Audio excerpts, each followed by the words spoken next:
Well, welcome to today's talk. It's Monday, the 12th of April.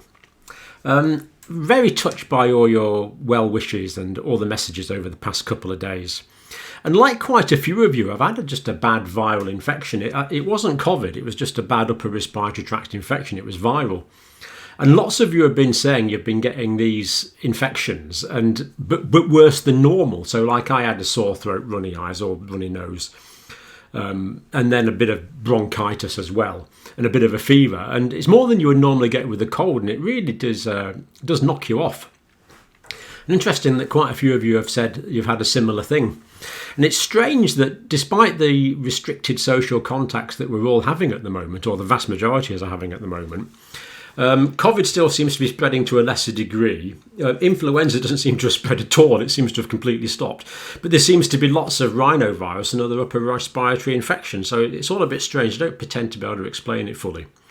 But anyway, we'll have a light duties update today, hopefully. And if I don't make any sense, I'll stop the recording and you'll never know, so it doesn't matter too much. Now, Monday, the 12th of April, very important day in England, and Scotland, Northern Ireland and Wales have got similar programmes.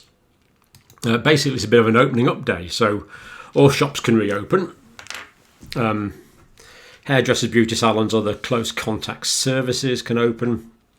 Restaurants and pubs, food, alcohol, outdoors. So restaurants can serve food and alcohol, pubs can serve food and alcohol outdoors. You don't need to order a substantial meal for it. You can go to the pub, you can order a pint as long as they've got a garden. Of course, a lot of pubs haven't. So it's not a return to normal by any means. It depends on the outdoor facilities. Gyms, spas, zoos, theme parks opening. Members of the same household can take a holiday in England in self-contained accommodation. Caravan Club, for example, is opening, but the toilet blocks aren't, so you have to be self-contained within your caravan. Up to 15 people can attend weddings and 30 can attend funerals. So Duke of Edinburgh, for example, there'll be 30 people at his funeral. Children can attend any indoor children's activity. Care home visitors will increase to 2 per resident. That's good news. And driving tests will be back on as well. So quite a substantial reopening really for England, which is good news. But it's important that we don't relax too much because this is a staged process. So remember, at the moment we're currently in stage 2 or step 2 from the 12th of April. Step 3 is not till the 17th of May when households can mix indoors. 2 households can mix indoors. That's another 5 weeks away yet. So it really is quite important that we follow this staged process, which does seem to be working. Now let's have a look at the numbers in the UK. This was the case over this number of cases over the last 24 hours. That was the cases over the last 7 days, 18,403 cases over the past 7 days. That weekly figure is down 30.2% on the week before, which is good. Deaths in the past 24 hours were 7, 251 in the past week. It's built up to a large total, 127,087 deaths. And that is actually up 2.4% on the previous week, but these numbers are relatively small, so this level of fluctuation is not too surprising. These were the deaths on the death certificates past 7 days, and gives a larger number, of course, on the death certificate deaths, nearly 150,000. Hospitalisations, daily, still 221 people going into hospital with COVID. 2,862 in hospital at the moment. Hospital admissions over the last 7 days, 1,606, and that is down 21%. So these trends are encouraging. They are encouraging. Vaccinations are good. Saturday boosters. Second doses, in other words, nearly 500,000. First dose is 111,000. Now, we see here that the second dose was given much more than the first dose, because, of course, we're now catching up on the people that were given the first dose 8, 9, 10, 11, 12 weeks ago. The overall numbers, 32 million for the first dose, 61% of the population. And boosters, 7.5 million for the second dose. So good directions on vaccination.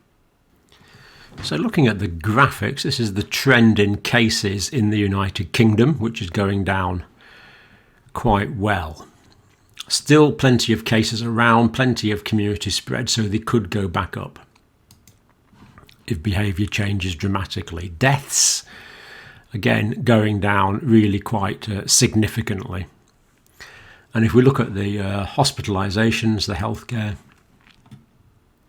again, we see the new patients admitted to hospital going down, fewer people being admitted per day.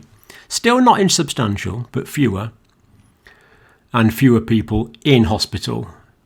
And likewise requiring mechanical ventilation beds, intensive care beds.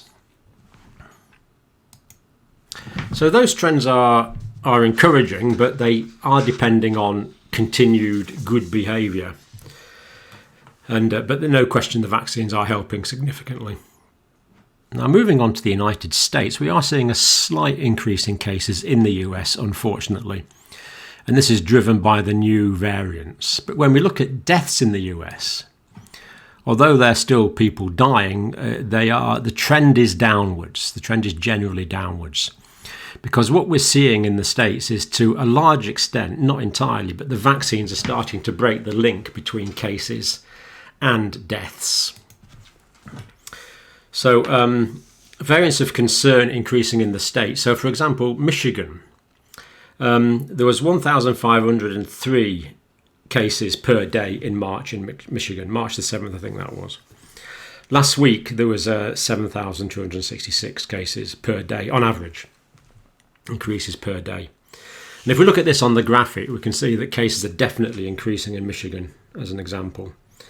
Although it is one of the worst states at the moment, we can see that's going up.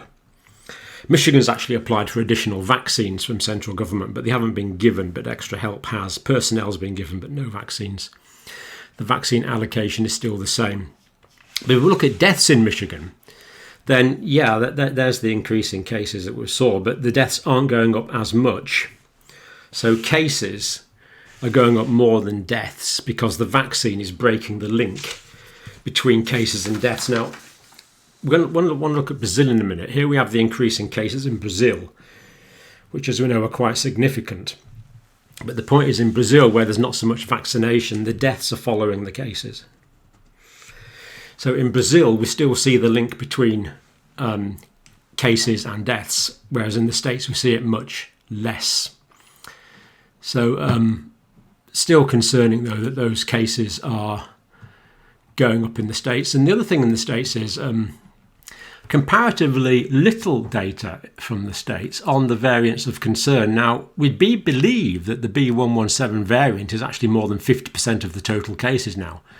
But this isn't reflected in the official genomic analysis from the States. But we do notice that the Brazil variant is increasing quite significantly in prevalence, this P1 variant. So US officials are saying that the B117 variant has become the dominant strain, implying that it's more than 50% of cases, but that's not really reflected in the official genomic analysis. And the Brazilian variant becoming more common, particularly in Massachusetts, Illinois and Florida. Apparently in Cape Cod in Massachusetts, there's a town with a Brazilian immigrant population, and I guess they've been flying back and forward. You know, isn't it obvious that you can't fly in and out of high prevalence areas during a pandemic, and yet this appears to be what's happened. US vaccination data, though, is going well, remarkably well. 35.9% of the population vaccinated. 120 million people have had the first dose. 72 million people have had the second dose. 22% of the population. So that is encouraging news.